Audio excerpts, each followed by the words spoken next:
शिव शक्ति मात्र छाया परिवार में दर्शकों आपका हार्दिक स्वागत है। दर्शकों, आज का जो विषय है वो बड़ा ही महत्वपूर्ण होने जा रहा है और वैसे भी हर एपिसोड अपने आप में बड़ा महत्व रखता है। आज का जो विषय है कि जीवन में आखिर परेशानी क्यों आती है, व्यक्ति क्यों परेशान है। कोई व्यक्ति स्वास्थ्य को लेकर परेशान है, कोई व्यक्ति धन को लेकर परेशान है, कोई व्यक्ति संतान को लेकर परेशान है, कोई व्यक्ति जो है प्रेत बाधा से लेके प्रेत प्रेत बाधा को लेकर परेशान है, कोई व्यक्ति घर मकान को लेकर परेशान है। यानी कि कोई ना कोई किसी न किसी प्रकार की प्रॉब्लम जो है उसके जीवन में लगी रहती है। ठीक है, तो आखिर जीवन के वो कौन से पहलू हैं, वो कौन से कारण हैं कि जिस कारण से जीवन में परेशानियां लगी रहती है। तो आज उस विषय पे बात करी जा रही है। देखिए, मैं यहाँ पे आपको एक छोटा सा प्रैक्टिकल बताने जा रहा हूँ। उस प्रैक्टिकल को आप बड़ा ध्यान से समझिएगा।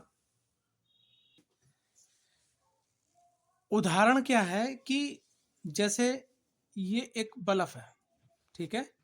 अब एक ये है बोर्ड, इस बल्ब का तार आके इस बोर्ड में आता है और वो इस बटन पे है। ये देखिए, सबसे जो लास्ट वाला बटन है इसमें है।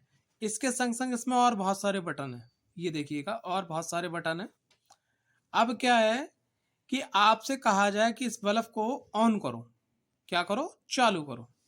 अब आप गए, ये वाला बटन है इसका, ये वाला दबा रहे हैं, ये वाला दबा रहे हैं, ये वाला दबा रहे हैं, ये वाला दबा रहे हैं। ठीक है, बेर बेर आप ये कहीं ये वाला, कहीं ये वाला, कहीं ये वाला, कहीं ये वाला, तो ये बल्ब क्या चालू होगा? नहीं होगा। ठीक है, तो अब क्या है, कारण क्या है? हमें इस वाले बल्ब को, ये बल्ब चालू करने के लिए इस वाले बल्ब में जो बटन है इसको ऑन करना होगा। क्या करना होगा? हमें ऑन करना होगा। सीधा सिंपल सा मेथड, लेकिन इस मेथड में इंसान उलझ जाता है। ठीक है, अब क्या है, हमारी परेशानी के चार मुख्य कारण होते हैं जो हमारे जीवन में होते हैं, जिस कारण से आप मेहनत करते हो, आप कर्म करते हो, लेकिन हमें रिजल्ट्स नहीं मिल पाते या पॉजिटिव रिजल्ट्स नहीं मिल पाते। देखिए, सबसे पहला कारण है जो मैं आपको बताना चाहूंगा, सबसे पहला कारण है वो है आपके जो कुल देवी देवता हैं। ठीक है, उनका आपको नई पीढ़ी में जैसे लोग हैं उनको उनका पता ना होना, नंबर वन। या पता होना तो उनका जो पूजन है, उनका जो भोग है, उनका जो प्रसाद है वो समय पे नहीं पहुंचना, या उनका आशीर्वाद आपको प्राप्त नहीं होना। नंबर वन, पहला कारण तो ये बनता है। दूसरा कारण क्या है कि आपके जो पूर्वज हैं, ठीक है, आपके जो पितर हैं, भाई जैसे आपके फादर हैं, आपके मदर हैं, या आपके ग्रैंडफादर हैं, ग्रैंड मदर हैं, उनके भी जो फादर रहे हैं, तो आपके ऊपर की जो पीढ़ियां हैं, तो उनका अतृप्त होना, उनको सही तरीके से तर्पण उनका, या सही तरीके से उनका जो पूजन है, जो आपके यहाँ विधान होता है, ठीक है, वो ना होना, उनका अतृप्त होना, उनकी अधूरी इच्छाएं होना। ठीक है, यानी कि कुल मिला के एक पितृदोष का निर्माण होना। ठीक, उसके बाद में पितृदोष का निर्माण होना, और पितृदोष का निर्माण होने के कारण क्या है कि प्रेतों का, भूतों का, नकारात्मक ऊर्जाओं का आपके घर के अंदर घुसना। तो दूसरा कारण ये हो गया। तीसरा कारण क्या हुआ कि आपके घर के अंदर जो वास्तु दोष है, तो वो वास्तु दोष का उत्पन्न होना। आपने लाके घर में पैसा रखा, आपने लाके घर में चीज़ें रखी, तो आपके घर में पैसा रुक नहीं रहा है, लोग ज़्यादा से ज़्यादा बीमार पड़ रहे हैं, फालतू में कर्जे में पैसा जा रहा है, घर के अंदर सुख शांति नहीं रह रही है, तो वास्तु दोष का होना। और चौथा जो कारण है वो है आपका ग्रह बाधा। ठीक है, अब इनको हम मान के चलते हैं कि ये जो है, ये आपके जीवन के चार जो स्विच हैं, अब इन स्विच को ऑन करना है, और इन स्विच को ऑन करना है, और इनके बल्ब को जो है जलाना है। यानी कि जैसे ये अंधकार में है, उनको सही करना है। मान लिया सपोज दैट आपके संग में ग्रह बाधा की प्रॉब्लम है। मान लिया आपकी कुंडली के अंदर मारक की जो है महादशा चल रही है, और आप जो है घर के अंदर जा रहे हो, किसी चौकी पर भूत प्रेत पितर दिखवा रहे हो, ठीक है, कुल देवी देवता के बारे में जांच करवा रहे हो, तो भाई मेन क्या है कि ये ग्रह बाधा को शांत करवाना है, ग्रह बाधा के अनुसार आपको कार्य करना है, तभी तो वो कंट्रोल में आएगा। आपके घर में वास्तु दोष है, आप जो है ग्रहों का उपाय कर रहे हो, वास्तु दोष का निवारण नहीं कर रहे हो। तो ये चार मुख्य कारण है कि जिस कारण से लाइफ के अंदर व्यक्ति के भयंकर रूप से जो है प्रॉब्लम होती ही होती है। सबसे पहले बात करेंगे यहाँ पर कुल देवी देवता के बारे में। देखिए, सबसे पहली चीज़ आप अपने बड़े बुजुर्गों से पता करिए कि आपके घर के कुल के देवता कौन है, कुल की देवी कौन है, उनका पूजन क्या है। और अगर आपको पूजन नहीं मालूम है, तो अगर आपको अपने कुल देवी देवता क्लियर नहीं हो पाते हैं बहुत कोशिश करने के बाद में, तो आप जिनको भी अपना इष्ट आराध्य मानते हैं, उनको विधि अनुसार अपने घर का कुल देवी देवता नियुक्त करें और उनका पूजन पाठ करना शुरू कर दें विधिवत तरीके से, उनको कुल देवी देवता के रूप में मना के। इसके लिए आप जो है आप एक अच्छे व्यक्ति से जानकारी लें और जानकारी लेने के बाद में जो आपको सही मार्गदर्शन दे पाए, तो यहाँ पर आप ये काम कर सकते हैं। दूसरी चीज बात करी जाए पितृदोष की। देखिए, पितृदोष का निर्माण कैसे होता है। देखिए, सबसे पहली चीज पितृदोष का जो निर्माण होता है, मैं आपको बताना चाहूँ, सबसे पहला कारण ये होता है कि जैसे कोई बुजुर्ग है, उनने क्या करा कि ऐसा है कि मेरा लड़का यहाँ पर ये जॉब करने लगेगा, मेरी लड़की ये काम करने लगेगी, कोई मनोकामना या मनौती लगाई उनने, और वो क्या है, वो मनौती उस देवी देवता ने पूरा भी कर दिया। पूरा करने के कारण क्या है कि पूरा हुआ, लेकिन आपकी तरफ से वो चीज़ पूरी, मतलब जैसे जो चढ़ाना था, जैसे मान लीजिए भंडारा है, लंगर है, या कोई पूजन पाठ है, या किसी का अनुष्ठान करवाना है, या कहीं कोई निर्माण करवाना, जो भी उनने बोला, वो पूरा नहीं हो पाया। तो जब पूरा नहीं हो पाया और व्यक्ति खत्म हो गया, तो वो क्या है कि जब वो मरा, तो मरने के बाद में तो उस पे दोष निर्माण हो गया, और उस दोष से पूरा खानदान, पूरी पीढ़ी जो है पीड़ित हो रही है। ठीक है, नंबर वन। नंबर टू कारण क्या है कि आपके बुजुर्गों ने कुछ ऐसा काम किया हो कि किसी ने उनको शराब या बद्दुआ दे दी हो। दूसरा कारण। तीसरा कारण, कहीं पे पीपल का वृक्ष या कहीं धर्म स्थान को नुकसान पहुंचाया हो। चौथा कारण क्या है कि आपके घर में किसी महिला को जला के मारा गया हो, और जो गर्भपात होता है, बच्चों का गर्भपात करवा दिए गए होंगे। ठीक है, उसके बाद में क्या है कि आपके बुजुर्गों को बहुत ज़्यादा मारा कूटा गया हो, उनके संग उनकी सेवा नहीं करी गई हो। ठीक है, या किसी देव का नुकसान करा हो, या किसी ब्राह्मण का नुकसान करा हो। ठीक है, किसी किन्नर को बहुत दुख पहुंचाया हो, तब ये पितृदोष का निर्माण होता है। तो जब पितृदोष का निर्माण होता है, तो पितरों की कृपा मिलती नहीं है, जिस कारण से क्या है कि बाहर के जो प्रेत होते हैं, वो आपके घर में घुस जाते हैं। ठीक है, जिस कारण से नकारात्मक ऊर्जा आपके संग में जुड़ जाती है।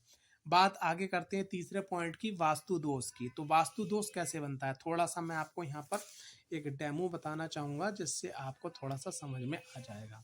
मान लिया सपोज दैट ये आपका मकान है। ठीक है, इस मकान के अंदर बहुत कमरे उमरे सब कुछ है। ये मान के चलते हैं कि ये आपका आ गया, आपका ये है पूरब।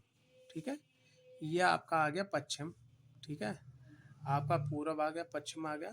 ठीक है, अब ये आपका आ गया, क्या बोलते हैं, दक्षिण। ये आपका आ गया उत्तर। ठीक है, तो पूरब और उत्तर का जो कोना है, इसको ईशान कोण बोलते हैं। ठीक है, ईशान कोण पे लैट्रिन बन जाना, जीने की सीढ़ी बन जाना। ठीक है, और यहाँ पर गंदगी रहना, यहाँ पर स्टोर रूम रहना। ठीक है, यहाँ पर जो है शौचालय होना। ठीक है, ये सब जो है बहुत ही नुकसानदायक हो जाता है। ठीक है, इस हिस्से का बहुत ज़्यादा ऊंचा होना मकान से, तब भी ये यहाँ पर स्थिति आपकी गलत हो जाती है। Number one. अब आपका पूरब और दक्षिण का कोना, इसको बोलते हैं अग्निकोण। ठीक है, अग्निकोण के अंदर सेप्टिक टैंक यहाँ पे भी गड़बड़ होता है, यानी जिसको बोलते हैं जो हमारा मल मूत्र जो त्याग करते हैं, तो वो नीचे टैंक बनाया जाता है, तो सेप्टिक टैंक का होना गलत होता है। पानी का यहाँ पर आइटम होना गलत होता है, नल लगवा देते हैं बहुत सारे लोग। ठीक है, यहाँ पर जो है कहने का तात्पर्य कि जैसे बहुत सारे लोग रसोई बनवाते हैं, उसके ऊपर वाटर टैंक रख देते हैं, वो गलत हो गया। ठीक है, यहाँ पर एकदम एंट्रेंस में कॉर्नर में दरवाज़ा होना, वो गलत हो जाता है। तो ये सब जो चीज़ें होती हैं, यहाँ पर घर की महिलाओं को दिक्कत पहुँचाती हैं।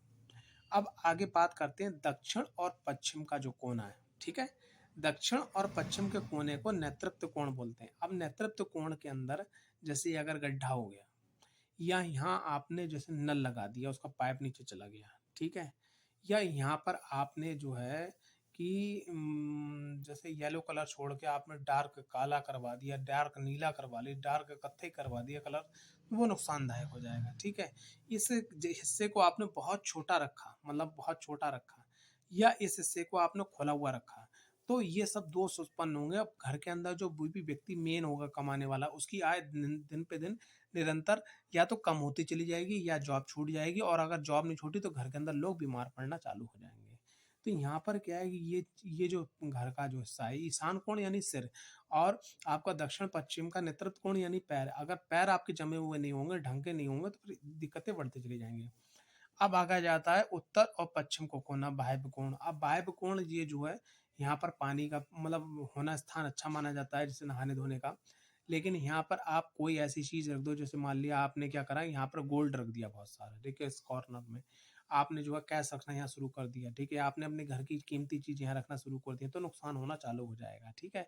यहाँ पर आपने ऐसा करेगा कि जो व्यक्ति जो है, कहने का तात्पर्य घर से बाहर निकलने की बेर-बेर कोशिश करता है, बाहर जाने की कोशिश करता है, और वो आप चाहते हो कि वो घर से बाहर ना जाए, ठीक है, या आपके परिवार के अंदर कोई लेडीज है जिसका बाहर, मतलब आप समझ रहे हो कि बाहर कोशिश कर रही है, या कोई लड़की है या लड़का है उसका बाहर अफेयर चल रहा है, और आपने वहाँ पे यहाँ पर उसकी जो है चारपाई डलवा दी, या यहाँ उसका बेड बनवा दी, और यहाँ आपने डलवा दिया, तो वो जो काम नहीं होने का बहुत जल्दी हो जाएगा, ठीक है, यानी कि वो गलत काम कर बैठेंगे। उसके बाद में फिर जो मकान का ऐसे लंबाई आती है, ऐसे चौड़ाई आती है, तो जो भी आपके आप मैप बनाओ, लंबाई चौड़ाई के बाद जो मेन केंद्र बिंदु आता है बीच का, तो उसको बोलते हैं ब्रह्म स्थान। अब ब्रह्म स्थान पे बहुत सारे लोग क्या पिलर लगवा देते हैं, भाई पिलर सीमेंट का जो आपने देखा होगा, ऐसे करके पिलर लगा दिया, उसके ऊपर लिंटा चला गया, ठीक है। बहुत सारे लोग क्या करते हैं, यहाँ पर गड्ढा कर देते हैं, या बहुत सारे लोग क्या करते हैं, यहाँ पर अपना मतलब दिखाने के लिए शोसेबाजी करने के लिए यहाँ पर ना सोफा वोफा डाल दिए, लोग आके बैठ रहे हैं। तो ये ब्रह्म स्थान क्या है, हमारी नाभि है। अब आप ये देखिएगा कि आपको एकदम फ्लैट लेटाला जाए और आपकी नाभि में गुदगुदी करी जाए, तो कितनी आप बर्दाश्त करोगे। उसके बाद में उसमें आपको कोई बहुत सारा वजन डाल दिया जाए, बहुत सारी वहाँ परेशानी कर दी जाए, तो कहते हैं कि नाभि जो है, नाभि से ही माँ की नार से जुड़ के बच्चे की नाभि तक जुड़ने के बाद तब उसके पोषक तत्व पहुँचते हैं। यानी ब्रह्म स्थान अगर डिस्टर्ब, तो पूरी फैमिली डिस्टर्ब हो जाती है। तो ये वास्तु के अगर कोई भी दोष है आपका, तो ये दिक्कतें आपकी ज़रूर बढ़ जाएँगी। अगर आपके संग वास्तु दोष है, कोई दिक्कत परेशानी है, तो उसका प्रेडिक्शन करवाएँ, उसका एनालिसिस करवाएँ, ये आपके लिए बेटर होगा। अब आगे बात बात करते हैं, 3 टॉपिक मैंने आपको बता दिए, कुलदेवी देवता, पितृ और प्रेत, वास्तु दोष बता दिए। अब बात करते हैं ग्रह बाधा की। अब ग्रह बाधा हम कैसे देखेंगे? देखिए, सबसे पहली चीज़ क्या है, आपका ये जो लगन चार्ट है, जब आप कुंडली खोलो, लगन चार्ट इसको बोलते हैं। लगन चार्ट में 1 से लेके 12 तक की कोई भी संख्या यहाँ लिखी हो, ठीक है? आपके 1 नंबर की, यानी कि लगन के जो स्वामी बनना है, वो लगन के स्वामी अगर 12 में जाके बैठ जाते हैं, ठीक है? मैं दूसरे स्केच से आपको बताऊंगा, जिससे जो है थोड़ा-सा आपको समझने में आसानी होगी, ठीक है? देखिए, लगन का अगर स्वामी 12वें भाव में बैठ जाए, अष्टम भाव में बैठ जाए, ठीक है? या छठे भाव में बैठ जाए, अगर लगन का स्वामी यहाँ आके बैठ जाए, तो ये लगन हो, यानी आप जिंदगी भर परेशानी आपने मोल ले ली, कोई ना कोई परेशानी आपको लगी रहेगी। ऐसे में आप अपनी कुंडली का विश्लेषण अध्ययन करवाएं। देखिए, हर चीज का एक निदान मिल जाता है, ठीक है। कुछ ऐसे उपाय करने के कारण क्या है कि जैसे मैं आपको बताऊं, अगर आपके जैसे सपोज दैट मैं यहाँ पर बता रहा हूँ, लगन के बारे में बताया। अब लगन के बारे में मैंने यहाँ आपको बताया, इसी पे मैं आपको एक चीज आपको एग्जाम्पल बता रहा हूँ। जैसे यहीं पे बात करते हैं दूसरे भाव की। दूसरे भाव का स्वामी अगर 12वें भाव में बैठ जाए, अष्टम भाव में बैठ जाए, या छठे भाव में बैठ जाए, तो धन का नाश होता है, ठीक है। लेकिन अब वो यहाँ आके बैठ गया, तो वो यानी कमजोर हो रहा है। अगर हम उसका बल बढ़ाएं किसी भी तरीके से, उसका जो है, अगर कुंडली के अंदर उसकी राशि पंचम भाव में आ जा रही है, या उसकी राशि दूसरी जो आपके केंद्र त्रिकोण में आ रही है, तो उसका स्टोन पहन सकते हैं, उसके मंत्र जाप कर सकते हैं, उससे जुड़ी हुई शक्ति का जो है मंत्र जाप कर सकते हैं, उससे संबंधित उपाय आप कर सकते हैं। तो वो क्या है कि आपका जो पात्र है, जैसे मान लीजिए ये एक आपका पात्र है, इसमें छेद है, वो टपक रहा है, उसको टपकने दो, यानी कि वो आपका 1 मिनट के अंदर मान लीजिए 10 बूंदे टपक रही हैं, तो हमें क्या करना है, इतनी ऊर्जा पैदा करना है कि 1 मिनट में 20 बूंदे आप उस मटके में, उस बर्तन में डाल दें, जिससे जीवन में कोई प्रॉब्लम ना हो। तो इसी प्रकार से अगर आपका लगन का मालिक कमजोर है, या द्वितीय भाव कमजोर है, तो आपको वो उपाय करना होगा। उसके बाद में बात आ जाती है, बहुत सारे लोग जीवन में बहुत सारा पैसा कमाते हैं, लेकिन उनको जीवन में कभी सुख नहीं मिल पाता है, यानी कि कुंडली के अंदर चौथा भाव जो सुख का स्थान है। अगर सुख का स्थान मान लिया 12वें भाव में बैठ गया, आपका जो है अष्टम भाव में, छठे भाव में बैठ गया, या यहाँ 12वें या अष्टम या छठे भाव का स्वामी यहाँ आके बैठ गया, यानी सुख को जो है स्वाहा कर दिया। तो यहाँ पर क्या है कि सुख भाव के स्वामी को कैसे मजबूत किया जाए, तो कुंडली का एनालिसिस करके उसको उपाय, जिससे आपको वाहन, भूमि, भवन, घर, ठीक है, और अपना एन्जॉयमेंट, अपनी लाइफ को सुकून से जीने की आज़ादी आपको मिल सकती है, यानी कि सुकून आपको मिलेगा। देखिए, कुछ लोग ऐसे हैं, मैं आपको एक एग्जांपल बताऊँ, कुछ लोग महलों में रह रहे हैं लेकिन उनको सुकून नहीं है, शांति नहीं है, लेकिन कुछ लोग हैं जेल के अंदर चले गए और उनकी ज़िंदगी बड़ा सुकून में कट रही है। कुछ लोग जो हैं लग्ज़रीज़ कार में घूम रहे हैं, उनको आनंद नहीं मिल रहा है, लेकिन कुछ लोग जो खेत की मेड़ पे बैठ के अपनी झोपड़ी के अंदर चटनी रोटी खाने के बाद उनसे आनंदित, उनसे राजा कोई व्यक्ति नहीं है। तो जो सुकून है, जो शांति है, जो जीवन का सुख है, वो अगर चौथा भाव आपका डिस्टर्ब होगा तो भैया नहीं मिलने का है। जैसे अगर आपका लगन डिस्टर्ब है तो जीवन भर आप डिस्टर्ब रहोगे। अगर आपका द्वितीय भाव डिस्टर्ब है तो आप कुछ भी कर डालो, धन को लेके आपके संग दिक्कत खड़ी ही खड़ी होगी। चौथे भाव अगर गड़बड़ है तो यहाँ सुख को लेके दिक्कत खड़ी ही खड़ी होगी। अब बात करते हैं इसी प्रकार से कुंडली का एक भाव आ रहा है पंचम भाव। अब पंचम भाव से विद्या देखी जाती है, संतान देखी जाती है, लव लाइफ देखी जाती है, आपके लाइफ का सिस्टम देखा जाता है। आप अस्त व्यस्त रहोगे या बिल्कुल सिस्टमेटिक रहोगे, वो सब यहाँ से देखा जाता है। अगर आपका पंचम भाव डिस्टर्ब हो गया, ठीक है, तो बचपन से पढ़ाई को लेके दिक्कत, ठीक है, आपको आगे आपकी शादी हो गई तो क्या हुआ, आप अपनी वाइफ को लेके, अपने हस्बैंड को लेके दिक्कत खड़ी हो गई। बच्चे हो गए तो फिर बच्चों को लेके दिक्कत खड़ी हो गई। और फिर उसके बाद में जब आप बूढ़े हो गए तो लोगों ने आपका सहयोग नहीं दिया। तो ये क्या है भैया, पंचम भाव, ठीक है। तो पंचम भाव से आपका इन सब चीज़ों के संग में आपका पूर्व जन्म का देखा जाता है कि भाई पंचम भाव के स्वामी अगर छठे भाव में बैठ जाएं, अष्टम भाव में बैठ जाएं, 12वें भाव में बैठ जाएं, या 12वें भाव के स्वामी की यहाँ दृष्टि पड़ जाए, या मान लिया कि अष्टम भाव या छठे भाव की दृष्टि पड़ जाए, या कोई ग्रह यहाँ पे आके बैठ जाए, या पापक ग्रह आके बैठ जाए, तो यकीन मानना का जिंदगी के बाद जो सिस्टम है वो अस्त व्यस्त ध्वस्त हो जाता है। आगे बात करते हैं, मान लिया पूरी कुंडली सही है, सप्तम भाव आपका गड़बड़ है। सप्तम भाव गड़बड़ है तो क्या हुआ भाई, सप्तम भाव को स्वामी छठे भाव में बैठ जाए, पति पत्नी से साला कलेश, और उसके बाद में आकर मान लिया अष्टम में बैठ जाए तो और दिक्कत परेशानी, डिप्रेशन, टेंशन। 12वें भाव में बैठ जाए तो फिर कलेश, डिप्रेशन, टेंशन। तो ये सब चीजें क्या है, सप्तम भाव में बैठने से होता है बॉस। तो सप्तम भाव का सही होना बहुत जरूरी है भाई। हमारी डेली रोजगार इनकम, ठीक है, हमारा दाम्पत्य जीवन का जो रिश्ता है, हमारे पार्टनरशिप का जो रिश्ता है, ठीक है, आगे बढ़ने का जो समाज में लग्जरियस, जैसे कहते नहीं है कि जैसे आप कहीं खड़े हो, आपका पार्टनर आपके सामने नहीं आपके पीछे आपकी बड़ाई करे, समाज में आपकी पद प्रतिष्ठा भी यहाँ पर वहाँ का इस साथ में घर का बहुत बड़ा रोल बन के आता है। तो सप्तम घर डिस्टर्ब है तो ये आपके संग प्रॉब्लम आ जाएगी। उसके बाद में बात करते हैं कि अगर नवम भाव, जैसे कहते हैं कि भैया वक्त बलवान तो गधा पहलवान, तो ये एक कहावत है कि अगर वक्त खराब है तो ऊंट पे बैठे हुए व्यक्ति को भी कुत्ता काट जाता है। तो कारण क्या है यहाँ पर, कि आपने बहुत सारे लोग ऐसे देखे होंगे और उनको देख के आपके मन में ये फीलिंग आती होगी, यार ये ना इनको ढंग से कपड़ा पहनना आने का, ना ढंग से खाना खाने का आने का, ना ढंग से घूमने आने जाने का, ना प्यार, बहुत ज़्यादा पढ़े लिखे हैं, ना शकल सूरत के हैं, लेकिन इनकी जीवन के अंदर हर प्रकार का सुख है। तो कहते हैं कि अगर भाग्य प्रबल हो, ठीक है, अगर आपका भाग्य प्रबल हो तो आप जीवन के अंदर हर चीज हासिल कर लेंगे। तो अगर भाग्य का स्वामी अष्टम भाव में, छठे भाव में, 12वें भाव में जाके बैठ जाए तो यहाँ दिक्कतें परेशानी उसके संग जुड़ ही जाती हैं। तो यहाँ पर क्या है कि भाग्य के स्वामी को, कि जो भाग्य में जो राशि आ रही है उसको कैसे मजबूत किया जाए, तो उसके लिए कुंडली विश्लेषण अध्ययन होना अति आवश्यक है। अब बात करते हैं बहुत सारे लोगों का जो कर्म का स्थान है, यानी कि कर्म। कहते हैं कि जब तक आप काम नहीं करोगे, कर्म नहीं करोगे, आपको जीवन में बहुत सारी ऊंचाई नहीं मिलने वाली। तो बहुत सारे लोगों के संग आपने देखी होगी ये प्रॉब्लम होती है कि आज उनने ये जॉब करी, कल छोड़ दी, परसों छोड़ दी, ठीक है, फिर उसके बाद ये करा वो करा, उनने फिर ठेला लगाया, उनने फिर जॉब दुकान खोली, उसने फिर कपड़े का काम किया, उसने किया, जिंदगी भर उनका कई बहुत सारा समय जो है उनका ये अदली बदली करने में निकल जाता है। अगर आपका 10वां भाव डिस्टर्ब है तो ये प्रॉब्लम आएगी आएगी। अब बात करते हैं लास्ट भाव, एक है 11वां भाव, जिसको मनोकामना का भाव माना जाता है, मनोकामना पूर्ति का भाव। अब अगर ये भाव डिस्टर्ब हुआ तो क्या प्रॉब्लम आती है भैया, ये भाव अगर डिस्टर्ब होता है तो सबसे पहली जो प्रॉब्लम आती है वो लाइफ के अंदर आपके ये आती है कि भाई आपने सब कुछ किया, मेहनत किया, लेकिन आप अपनी मनोकामनाओं को, इच्छाओं को पूर्ण नहीं कर पाए। और अगर इच्छाएं भी पूर्ण हुई तो तब हुई जब वो वक्त निकल गया। जैसे छोटे सा बच्चा है और उसको चॉकलेट खाना है, लेकिन अब वो बच्चा जो है 35 साल का हो गया, अब वो इंसान हो गया, पूरा बड़ा आदमी हो गया, ठीक है, बाली बच्चों वाला हो गया। अब उससे कहो, अब उसको चॉकलेट मिलती है, तो क्या वो जो उसकी मनोकामना पूर्ति उसको कहा जाएगा? नहीं कहा जाएगा। तो जीवन के अंदर मनोकामना पूर्ति का जो हिसाब किताब है वो आपका 11वें भाव से देखा जाता है।